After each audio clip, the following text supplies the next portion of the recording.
छोटे से गांव में एक मेहनती और शरीफ बकरा रहता था जिसका नाम था भोला।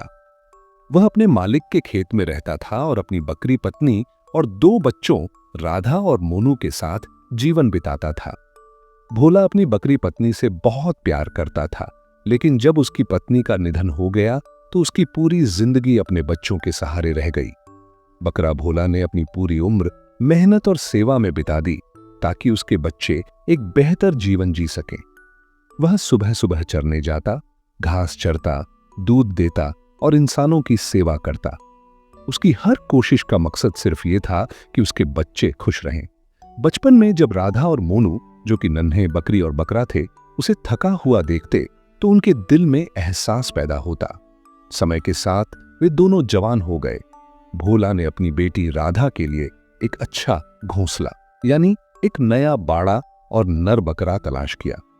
उसकी नजर में राधा अभी भी एक छोटी बच्ची थी, लेकिन उसने अपनी बेटी को समझाया कि एक बाप की जिम्मेदारी यही होती है कि वह अपनी औलाद के लिए अच्छा सोचे, चाहे वे कितने भी बड़े क्यों न हो जाएं। कुछ ही दिनों बाद राधा की शादी हो गई और वह दूसरे बाड़े में चली गई। कुछ महीनों बाद भोला का बेटा मोनू, जो अब एक जवान बकरा बन चुका था, भी अपनी शादी के बारे में सोचने लगा। भोला ने उसके लिए गांव के दूसरे बाड़े से एक खूबसूरत बकरी सोनिया खोजी। बातचीत हुई और दोनों की शादी तय हो गई। इस तरह भोला का दूसरा बच्चा भी अपनी जिंदगी की नई राहों पर चल पड़ा। कुछ सालों बाद मेहनत और उम्र के बोझ से बकरा भोला की सेहत बिगड़ने लगी।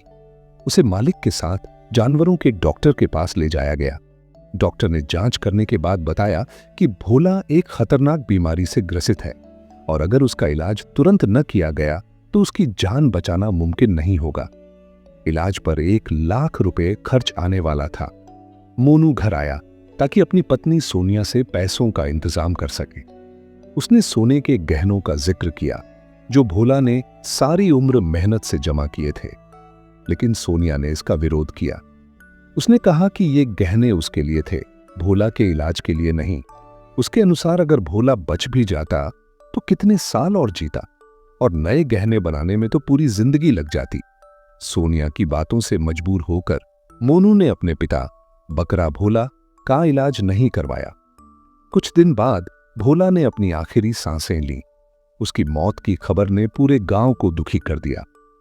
उसकी अर्थी तैयार की गई जिसमें उसे लकड़ियों पर लिटाया गया जैसे इंसानों के जनाजे होते हैं, लेकिन यहां सभी जानवर और मालिक शामिल थे।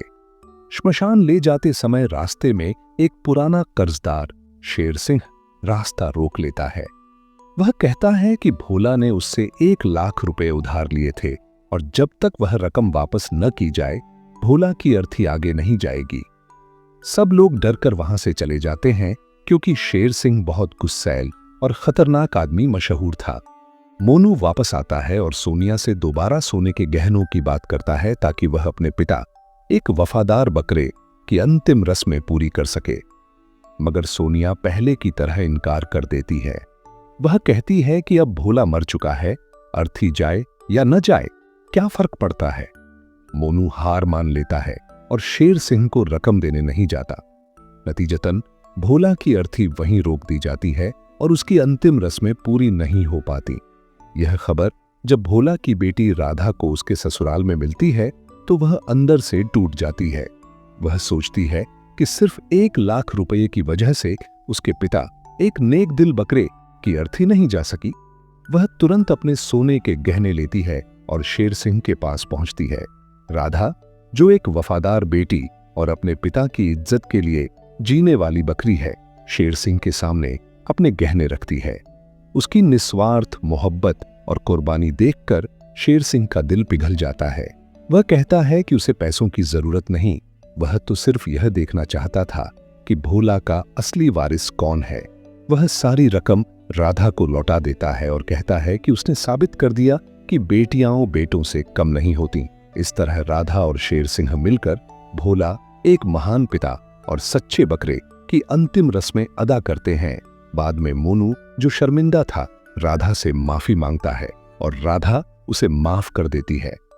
यह कहानी हमें सिखाती है कि एक बकरा भी अपनी औलाद के लिए वही जज्बात रखता है जो इंसान रखते हैं। कुर्बानी, मोहब्बत, सेवा और फर्ज, ये सब सिर्फ इंसानों तक सीमित नहीं है। भोला जैसे बकरे भी अपने परिवार के लिए जीते हैं, मर जाते हैं और हमें यह सबक दे जाते हैं कि असली मोहब्बत और जिम्मेदारी दौलत से कहीं ज्यादा बड़ी होती है।